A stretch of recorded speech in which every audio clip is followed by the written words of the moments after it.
আজি আমি এই ভিডিঅ'টোৰ মাধ্যমেৰে দশম শ্ৰেণীৰ আমাণ্ডা নামৰ যিটো কবিতা আছে, এই কবিতাটো আমি ধুনীয়াকৈ আলোচনা কৰিম।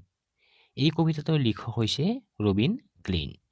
তেখেতে এই কবিতাটোৰ মাধ্যমেৰে আমাৰ যিদৰে সৰু সৰু ল'ৰা-ছোৱালীবিলাকক বিভিন্ন তেওঁলোকৰ বেয়া আচাৰ-আচৰণৰ বাবে মাক-দেউতাকে বা অভিভাৱকে উপদেশ দিয়ে, ঠিক তেনেকৈ এই কবিতাটোত আমাণ্ডা নামৰ ছোৱালীজনীক ইয়াত মাকে বুলি স্পষ্টকৈ উল্লেখ কৰা নাই, কিন্তু হয়তো নিশ্চয় মাকেই হ'ব।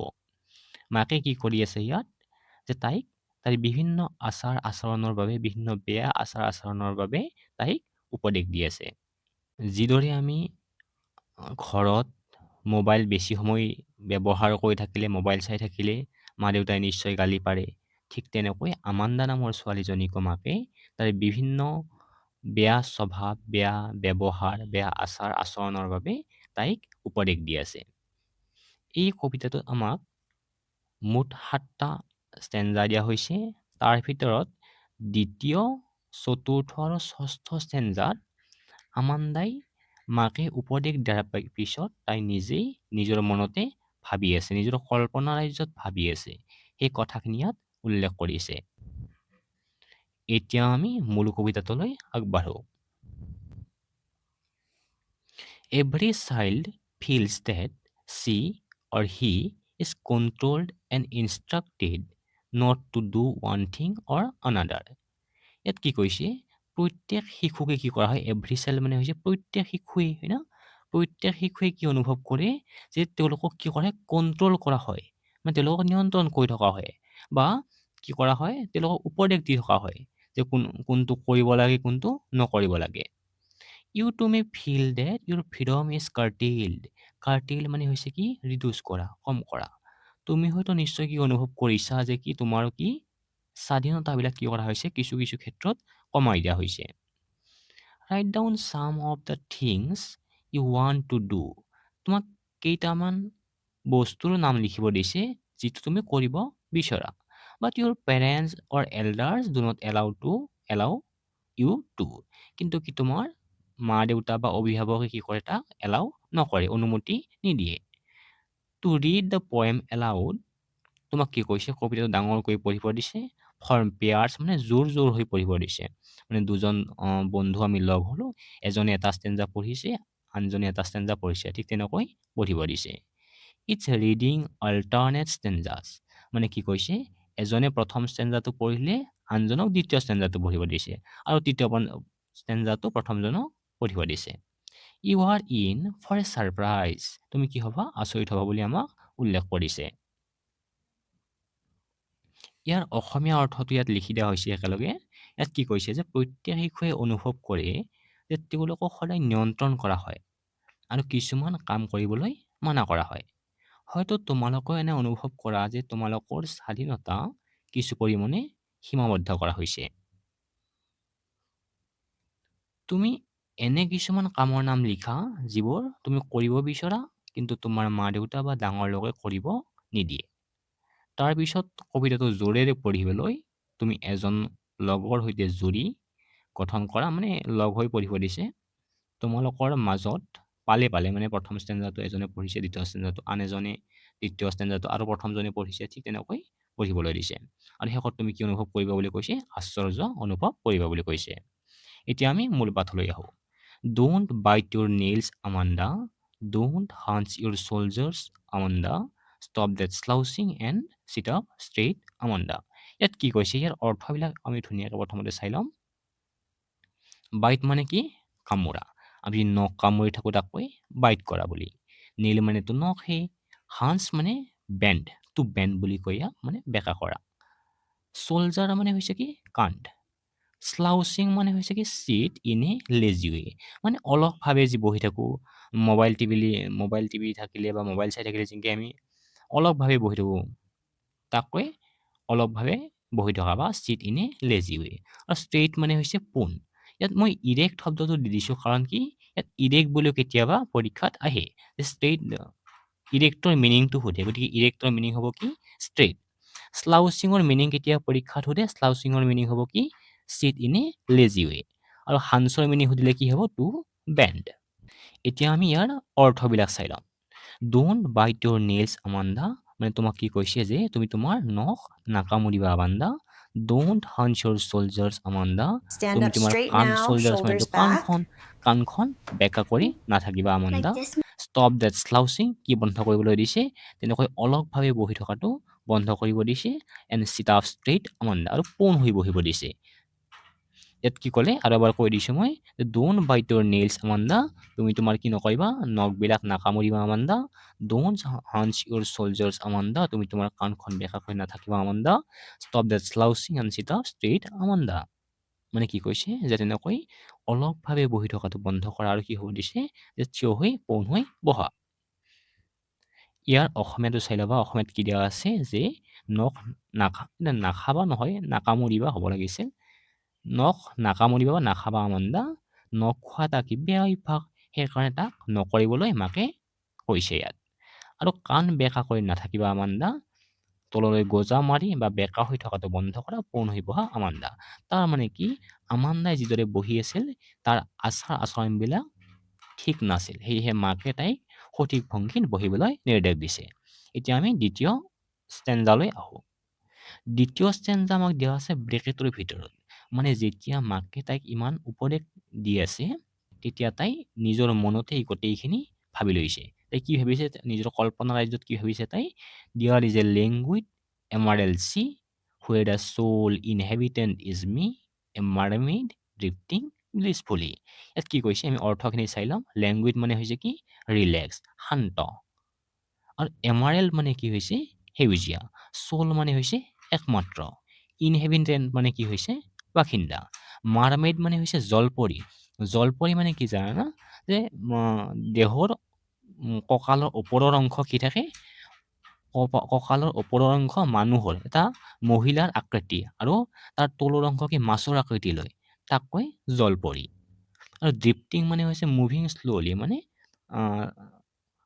লাহে লাহে গতি কৰা বুলি যে কয় বা ভাহি ফুৰা তাক কয় ড্ৰিফটিং আৰু ব্লিছফুলি মানে হৈছে কি হেপিলি আনন্দেৰে বা পৰম সুখত ইয়াৰ ড্ৰিফটিঙৰ মিনিং পৰীক্ষাত সোধে এম চি কিউ সুধিব যে ড্ৰিফটিং মানে হৈছে কি অপশ্যন দি দিব তাত অপশ্যন থাকিব কি মুভিং শ্ল'লি ব্লিছফুলিৰ মিনিং দি দিলে তাত অপশ্যনত থাকিব হেপিলি আৰু এবাৰ পৰীক্ষাত ব্লিছফুলিৰ অপজিট ৱৰ্ড সুধিছে তাৰ মিনিং তেতিয়া অপজিট ৱৰ্ড হ'ব কি মিজাৰেবলি মানে দুখজনক আনন্দ হ'লে কি হ'ব বেদনাদায়ক দুখজনক তেনেকুৱা অৰ্থ থাকিব আৰু লেংগুৱেজৰো মিনিং সোধে পৰীক্ষাত লেংগুৱেজ মানে হ'ব কি ৰিলেক্স এতিয়া আমি মূল পাঠটোলৈ মূল ষ্টেণ্ডাটো আলোচনা কৰিম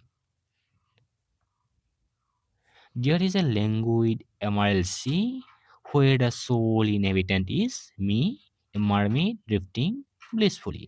ইয়াত কি কৈছে যে there is a languid emerald sea মানে এখন কেনেকুৱা সাগৰ আছে শান্ত সেউজীয়া লেংগুৱেজ মানে হৈছে শান্ত আৰু এমাৰেল্ড মানে হৈছে সেউজীয়া এখন কি সাগৰ আছে শান্ত সেউজীয়া সাগৰ আছে where the sole inhabitant is me চ'ল মানে হৈছে একমাত্ৰ ইনহেবিটেণ্ট মানে হৈছে বাসিন্দা যিখন সাগৰত একমাত্ৰ বাসিন্দা হৈছে কি ময়েই বুলি কৈছে মানে কোনে আমাণ্ডাই মাৰামে ড্ৰিফটিং ব্লিছফুলি আৰু কি কৰিছে তাই যেন এগৰাকী কি জলপৰী আৰু কি কৰি আছে তাই ব্লিছফুলি মানে আনন্দ মনেৰে আৰু ড্ৰিফটিং মানে লাহে লাহে উটি ভাহি ফুৰি আছে সেই সেউজীয়া শান্ত সাগৰখনৰ একমাত্ৰ বাসিন্দা হৈছে তাই আমাণ্ডাই আৰু তাই কি কৰি আছে লাহে লাহে আনন্দ মনেৰে উঠি ভাহি ফুৰি আছে তাৰমানে ইয়াত কি বুজাইছে তাই নীৰৱতা শান্তি বা স্বাধীনতা ভাল পায় ইয়াৰ অসমীয়াখিনি এবাৰ আমি ধুনীয়াকৈ চাই লওঁ ইয়াত কি কৈছে যে এটা শান্ত ধীৰে চলা সেউজীয়া সাগৰ আছে য'ত কেৱল ময়েই থাকোঁ মই যেন এজনী কি জলপৰি আনন্দেৰে ধীৰে ধীৰে ভাহি থাকোঁ এনেদৰে আমাণ্ডাই কল্পনা কৰিছে Did you finish your homework, Amanda? Did you tidy your room, Amanda? I thought I told you to clean your shoes, Amanda. ইয়াত কি কৈছে টাইডি মানে পৰিষ্কাৰ কৰা মাকে ইয়াত কি কৈছে যে আমাণ্ডা তুমি তোমাৰ হোমৱৰ্ক সম্পূৰ্ণ কৰিলানে Did you tidy your room, Amanda? ইয়াৰ অৰ্থটো কি কৈছে যে তুমি তোমাৰ ৰুমটো পৰিষ্কাৰ কৰিলানে, Amanda? I thought I told you to clean your shoes, Amanda. আৰু কি কৈছে? মই তোমাক কি কৈছিলো? মই তোমাক কৈছিলো যে তুমি তোমাৰ ৰুমটো পৰিষ্কাৰ কৰা।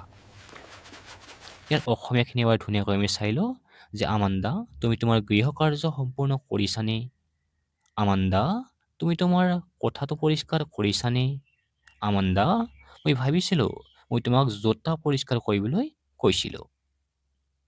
এতিয়া আমি নেক্সট যিটো আমাক ষ্টেঞ্জা দিয়া আছে তালৈ আহোঁ। I am an orphan roaming the street. I pattern soft dust with my hushed bare feet. The silence is golden. The freedom is sweet. ইয়াৰ মিনিংখিনি এবাৰ ধুনীয়াকৈ প্ৰথমতে আমি চাই লওঁ। অৰফেন মানে হৈছে কি? অনাথ, যাৰ মাক দেউতাক নাথাকে, তাৰমানে এই পৃথিৱীত নাই। আৰু ৰোমিং মানে হৈছে কি? ইফালে সিফালে ঘূৰি ফুৰা। এনেই আমি যে এনে কাম বন নহ'লে ইফালে সিফালে ঘূৰি ফুৰোঁ, তাক কয় ৰোমিং। পেটাৰ্ণ মানে হৈছে আৰ্হি, আমি যে ছবি আকোঁ মাটিত, তাক কয় পেটাৰ্ণ। হাষ্ট মানে হৈছে নিস্তব্ধ বা চাইলেণ্ট। আৰু বিহাৰ মানে হৈছে খালী। চাইলেন্স মানে হৈছে নীৰৱতা। গল্ডেন মানে সোণালী। ফ্ৰীডম মানে কি? স্বাধীনতা। চুইট মানে মিঠা। এতিয়া আমি ইয়াৰ অৰ্থখিনি এবাৰ চাই লওঁ। I am an orphan roaming the street. I pattern soft dust with my hushed bare feet. The silence is golden, the freedom is sweet. ইয়াত কি কৈছে যে মই এগৰাকী কি? অৰফেন। অৰফেন মানে হৈছে কি?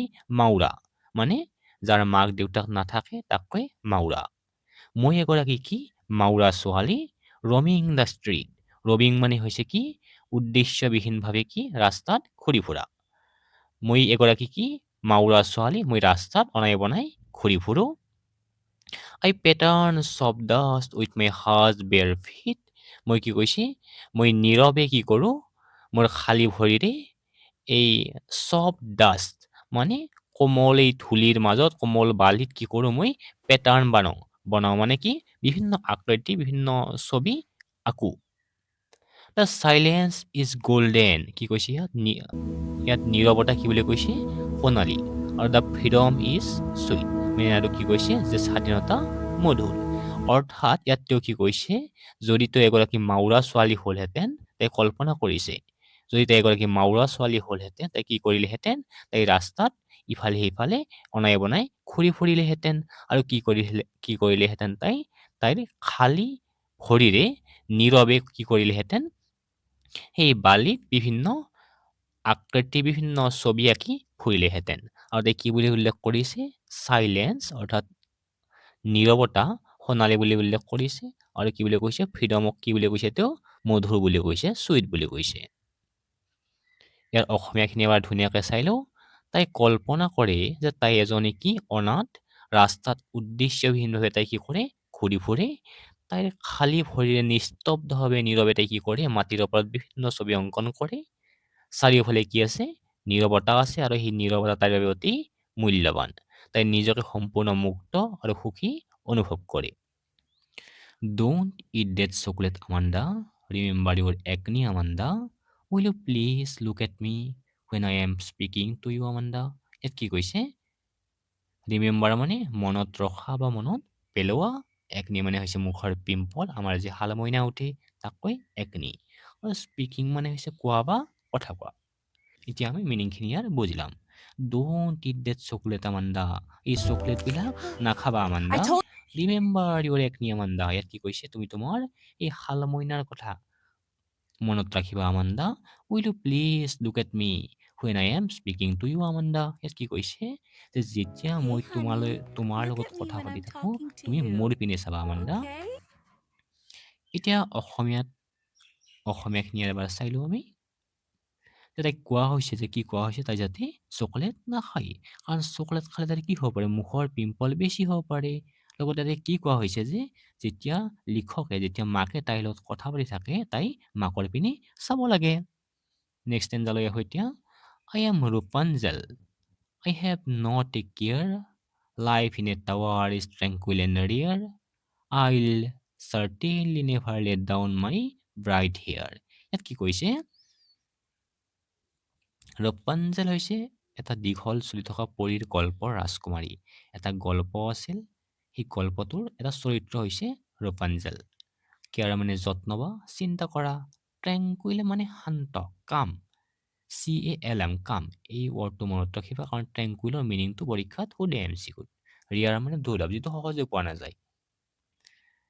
এতিয়া আমি ইয়াৰ মিনিংটো বুজিম যে আই এম ৰপাঞ্জেল, মই এগৰাকী কি ৰূপাঞ্জেল। আই হেভ নট এ কেয়াৰ, মোৰ কোনো কি নাই, কোনো যত্ন নাই, কোনো কেয়াৰ নাই। Life in a tower is tranquil and rare, সেই টাৱাৰৰ জীৱনটো কেনেকুৱা, শান্ত আৰু বিৰল।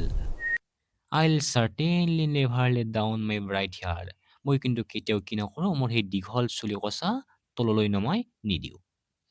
এই ষ্টেঞ্জাটো হয়তো তোমালোকে ভালদৰে বুজি পোৱা নাই। এতিয়া এটা কাহিনী কওঁ, ভালদৰে শুনিবা। এজন খেতিয়ক বাস কৰিছিল। তেখেতৰ সেই সময়ত কি হৈছিল, পত্নী গৰ্ভৱতী হৈ আহিছিল। কিন্তু তেওঁৰ পত্নী এটা বিশেষ ৰোগত আক্ৰান্ত আছিল। এটা তেওঁৰ পত্নীৰ অসুখ হৈছিল। অসুখ হোৱাৰ লগে লগে তেওঁ কি কৰিলে, বেজৰ তাত লৈ গ'ল, বেজে ঔষধ দিলে, কিন্তু পত্নী ভাল পোৱা নাছিল। তেতিয়া পিছত আকৌ বেজৰ তাত লৈ গ'ল। তেতিয়া বেজে কি কৰিছিল, যে তেওঁক এটা উপদেশ দিছিল যে আপুনি এগৰাকী পৰী আছে, পৰী তাত যাওক, সেই পৰীগৰাকীয়ে আপোনাক কি দিব, ঔষধ দিব, আৰু সেই ঔষধ খালে আপোনাৰ পত্নী বেমাৰৰ পৰা মুক্তি লাভ কৰিব। সেই মৰ্মে তেওঁ কি কৰিলে, সেই পৰীগৰাকীৰ তাত গ'ল। পৰীগৰাকী কি কৰিলে, তেওঁক ঔষধ প্ৰথমবাৰ দি দিলে। ঔষধ খোৱাৰ পিছত পত্নী ভাল হ'ল। কিন্তু কি হ'ল, কেইদিনমান পিছত তেওঁৰ পত্নী আকৌ সেই বেমাৰটোত আক্ৰান্ত হ'ল। তেতিয়া আকৌ তেওঁ পৰীগৰাকীৰ তাত গ'ল। তেতিয়া পৰীগৰাকী কি কৰিছে, এটা কণ্ডিশ্যন, এটা চৰ্ত তেওঁৰ লগত ৰাখিছে। সেই চৰ্তটো কি, যদি মই তোমাক এই ঔষধখিনি দিওঁ, তেন্তে তোমাৰ পত্নীৰ গৰ্ভত থকা সন্তানটো মোক দিব লাগিব। মানে যেতিয়া সন্তান জন্ম হ'ব, তেতিয়া তুমি মোক সেই সন্তানটো দি দিব লাগিব। সেই মৰ্মে কি হ'ল, যিহেতু ঔষধখিনি নিনিলে কি হ'ব, সেই ব্যক্তিগৰাকীৰ পত্নীৰো মৃত্যু হ'ব আৰু সন্তানটো মৃত্যু হৈ যাব। কিন্তু ঔষধখিনি খালে যদি সন্তানটো পৰীগৰাকীক দিয়ে, তেতিয়াও কি হ'ব, তেওঁৰ পত্নী বাচি থাকিব। সেয়েহেতু কি হ'ল, সন্মত হ'ল আৰু সেই ঔষধখিনি লৈ গ'লে। ঔষধখিনি খোৱাৰ পিছত কি হ'ল, পত্নী বেমাৰৰ পৰা মুক্ত হ'ল। কিছুদিন পিছত সেই সন্তানটো জন্ম হ'ল, আৰু জন্ম হোৱাৰ পিছত পৰীগৰাকী সেই সন্তানটো লৈ আহিলে। পৰীগৰাকী এটা ওখ টাৱাৰত বাস কৰিছিল। সেই ওখ টাৱাৰটোত উঠাৰ কাৰণে কি আছিল, কিছু চিৰি আছিল। চিৰিৰ সহায়ত কি কৰিছিল, সেই পৰীগৰাকী টাৱাৰটোৰ ওপৰলৈ উঠি গৈছিল। তাই সেই ওখ টাৱাৰটোৰ ওপৰতে সেই যিজনী ছোৱালীক লৈ গৈছিল, তাইক তাত ৰাখিছিল, আৰু তাইৰ নাম দিছিল ৰাপুঞ্জেল। আৰু সেই টাৱাৰটোতে তাই ডাঙৰ হ'ল, ডাঙৰ দীঘল হ'ল। ডাঙৰ দীঘল হোৱাৰ ফলত কি হ'ল, তাইৰ চুলিবিলাকো বহুত দীঘল দীঘল হ'ল। এদিন কি হ'ল, যে পৰীগৰাকীয়ে আহি যেতিয়া তল পালে, তাইৰ ছোৱালীজনীৰ যিটো চুলি খিৰিকীৰে বাহিৰলৈ ওলাই থকা দেখিলে, মানে বহুত দীঘল হৈছিল। তেতিয়া তাইক চুলিখিনি সম্পূৰ্ণকৈ তললৈ নমাই দিব দিছিল। যেতিয়া পৰীগৰাকীয়ে দেখিলে যে তাইৰ চুলিখিনি পুৰা মাটিৰ চু হৈছে, মাটি লগ পাও হৈছে, তেতিয়া তাই পৰীগৰাকীয়ে কি কৰিলে, এই ওপৰলৈ উঠাৰ কাৰণে যিটো চিৰি আছিল, সেই চিৰিটো ভাঙি দিলে সম্পূৰ্ণৰূপে। কিয় ভাঙি দিলে, যাতে কোনেও সেই ৰপুঞ্জেলৰ ওচৰলৈ যাব নোৱাৰে। তাৰপিছত তেওঁ কি কৰিলে, ৰপুঞ্জেলৰ চুলিত উঠি সেই টাৱাৰটোৰ ওপৰলৈ গ'ল। কিন্তু এদিন কি হ'ল, এগৰাকী ৰাজকুমাৰ আহি সেই পৰীগৰাকীক দেখা পালে, আৰু লাহে লাহে তেওঁ কথা পতা আৰম্ভ কৰিলে। আৰু এদিন কি কৰিলে, সেই ৰপুঞ্জেলৰ কি কৰিলে, তাইৰ চুলিখিনি তললৈ পেলাই দিলে, আৰু সেই চুলিত ধৰি সেই ৰাজকুমাৰজনে কি কৰিলে, টাৱাৰটোৰ ওপৰলৈ গ'ল, আৰু ওপৰত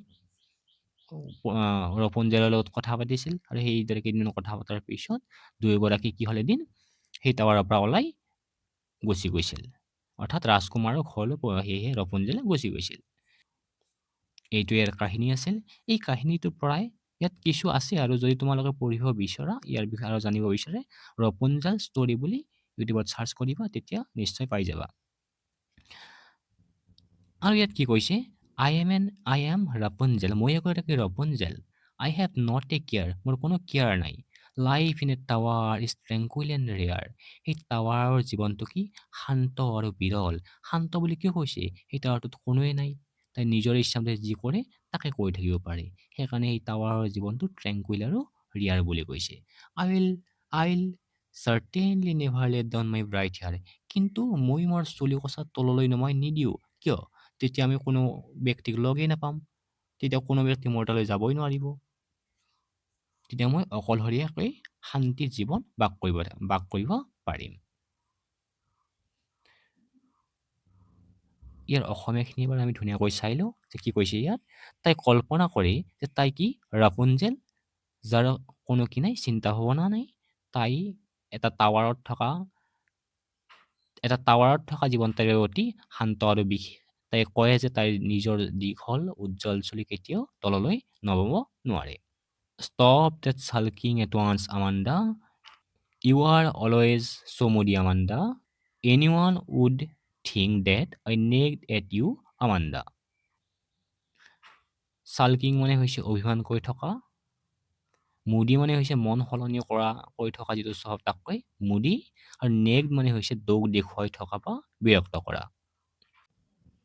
stop that sulking at once Amanda. Stop মানে বন্ধ কৰা। কি বন্ধ কৰিব দিছে? চাল্কিং। চাল্কিঙৰ অৰ্থটো হৈছে অভিমান কৰা। আমি যি অভিমান কৰি থাকোঁ তাক কয় চাল্কিং। ইয়াত কৈছে কি তেনেকৈ অভিমান কৰি থকাটো বন্ধ কৰা আমাণ্ডা। ইউ আৰ অলৱেজ চ' মুডি আমাণ্ডা। তুমি কি কৈছি? তুমি বহুত মুডি। মুডি মানে কেতিয়াবা মন বেয়া কৰি থকা, কেতিয়াবা দুখ কৰি থকা, বেজাৰ কৰি থকা, কেতিয়াবা বেছি উৎফুল্লিত হোৱা, তাৰমানে মুডটো চেঞ্জ কৰি থকা। ইয়াত কি কৈছে? তুমি বহুত মুডি আমাণ্ডা। এনিৱান would think that I nagged at you Amanda. ইয়াত নেগড মানে কৈছে কি? নেগড মানে হৈছে কি? বিৰক্তি দি থকা। যে কোনোবাই ভাবিব, কি ভাবিব? যে মই তোমাক কি কৰি থাকোঁ? দিগদাৰ কৰি থাকোঁ, বিৰক্তি দি থাকোঁ। ইয়াৰ অসমীয়াখিনি এবাৰ আমি চাই লওঁ। তাইক কোৱা হৈছে যে তাই কি কৰি থাকে? তাই যেন অভিমান কৰি থকাটো বন্ধ কৰি তুমি সদায় মন সলনি কৰি থকা আমাণ্ডা। শেষত ডাঙৰ মানুহজনে সেই মাকে কয়, কি কয়? যে মানুহে হয়তো ভাবিব পাৰে যে তেওঁ সদায় কি কৰে? আমাণ্ডাক বিৰক্ত কৰি থাকে।